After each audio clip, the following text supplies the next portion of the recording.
Arc 2, ang tikbalang ng kalumbayan. Sa bawat hakbang ni Odie at Jake, mas lumalalim ang misteryo. Mula sa silag, dala nila ang tagumpay laban sa manananggal.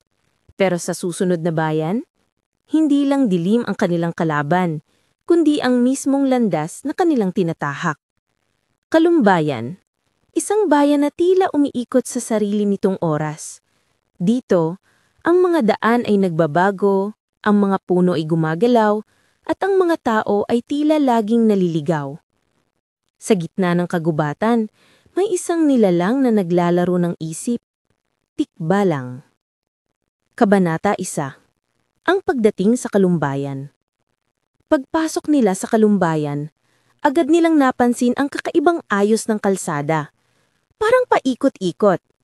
Parang sinusubukan silang iligaw. Bro, ilang beses na tayong dumaan sa punong yan. May crush yata sa atin. Hindi, Jake. Itong sinasabi sa journal, ang bayan ng Tikbalang. Gumagamit siya ng ilusyon para iligaw ang mga dayo. Sa gitna ng pagkalito, nakilala nila si Mang Lando, isang dating forest ranger na nawala ng anak sa kagubatan. Kung gusto niyong makalabas, kailangan niyong harapin ang Tikbalang. Pero mag-ingat kayo, hindi siya basta-basta lumalaban. Nilalaro niya ang isip. Kabanata 2. Ang laro ng Tikbalang. Gabi, sina Odie at Jake ay naglatag ng mga anting-anting sa paligid ng kampo. Pero sa kalagitnaan ng gabi, nagising si Jake. Nasa gitna siya ng isang kasal. Si Odie naman, nasa Maynila. Kausap ang kanyang mga magulang. Jake, gising! Hindi yan totoo! Bro, akala ko ikakasal na ako kay Marian Rivera. Lumitaw ang Tikbalang. Matangkad, may ulo ng kabayo, at mata na tila tumatawid sa realidad. Kayo ay mga dayo. Hindi kayo dapat narito. Ang kalumbayan ay para sa mga naliligaw. Nagkaroon ng matinding labanan. Si Odie, gamit ang salamin na may langis ng niyog, ay nakakita ng tunay na anyo ng Tikbalang. Si Jake naman, gamit ang kanyang paboritong tsinelas, ay nakatama sa tuhod ng Tikbalang. Isang kahinaan ito. Hindi kayo ordinaryo. May dugo kayong hindi natatakot sa dilim.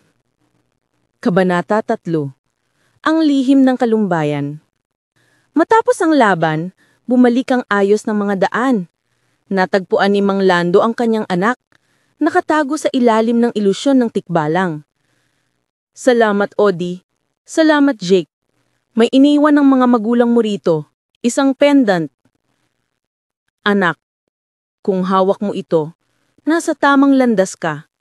Ang pendant na ito ay susi sa susunod na bayan, ang tiyanak sa Barangay Dungaw. Kabanata 4. Paalam sa kalumbayan. Jake, 2 kalaban down. 6 pa. Bro, kung ganito ang bawat laban, baka kailangan ko ng helmet next time. Tara na, Barangay Dungaw ang susunod. Tiyanak naman ang haharapin natin. Tiyanak? Bro, baka baby boss yan. Voice over outro. Sa bawat bayan, may bagong laban. Sa bawat nilalang, may bagong hiwaga. At sa bawat tagumpay, mas lumalapit sila sa Biringan City at sa katotohanan tungkol sa mga magulang ni Odie. Ito ang kwento ni Odie at Jake. Isang kwentong puno ng halakhak, laban, at hiwaga. At hindi pa ito tapos.